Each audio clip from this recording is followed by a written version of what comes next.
డబ్బంటే స్వేచ్ఛ. కానీ ఆ స్వేచ్ఛ అందరికీ రావడం లేదు ఎందుకు? అందరూ జాబ్ చేస్తున్నారు, బిజినెస్ చేస్తున్నారు, చాలా రకాలుగా మనీ కోసం ప్రయత్నాలు చేస్తున్నారు. కానీ చాలామందికి డబ్బు అంటే విలాసం అనిపిస్తుంది. కానీ నిజానికి అది స్వేచ్ఛ, ఫ్రీడమ్. ఆ ఫ్రీడమ్ చాలామందికి ఎందుకు రావడం లేదు? మనలో చాలామందికి ఆ స్వేచ్ఛ ఎందుకు రావడం లేదో తెలుసా? ఎందుకంటే మనం డబ్బు కోసం పని చేస్తున్నాం. కానీ డబ్బుని మన కోసం ఎలా పని చేయించుకోవాలో నేర్చుకోవడం లేదు. ఉదాహరణకి ఒక ఎగ్జాంపుల్, రమేష్ అనే వ్యక్తి 10 ఏళ్లుగా మంచి జీతం తీసుకుంటున్నాడు. జీతం వచ్చిన వెంటనే ఈఎంఐలు, బిల్లులు, అద్దె ఖర్చులు, చివరిగా మంత్ అయిపోయేసరికి బ్యాలెన్స్ జీరో. ఒక అనుకోని పరిస్థితి వస్తే టెన్షన్ మొదలవుతుంది. చాలామందికి తెలిసిన మిడిల్ క్లాస్ టాప్ ఇన్కమ్ ఉంది, సేవింగ్స్ లేవు, మనశ్శాంతి లేదు, బ్యాలెన్స్ జీరో.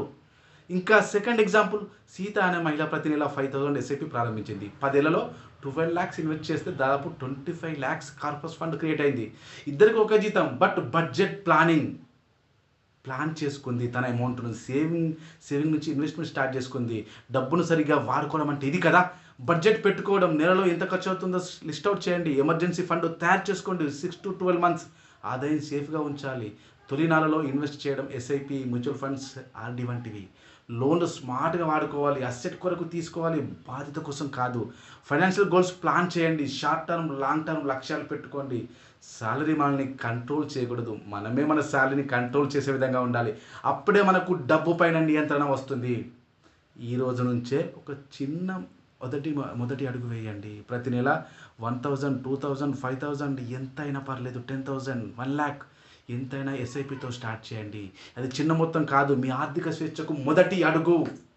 స్వేచ్ఛను అనుభవించాలంటే డబ్బును సరిగ్గా నియంత్రించడం నేర్చుకోండి. This is Ravi Siddhula, certified financial strategist, world record holder, India book of records. And మనమందరం కూడా ఫైనాన్షియల్గా అవేర్నెస్ అయ్యి మనమందరం కూడా లైఫ్లో మంచి ఫైనాన్షియల్లీ స్ట్రాంగ్ కావాలని మనస్ఫూర్తిగా కోరుకుంటున్నాం. Thank you. Signing off.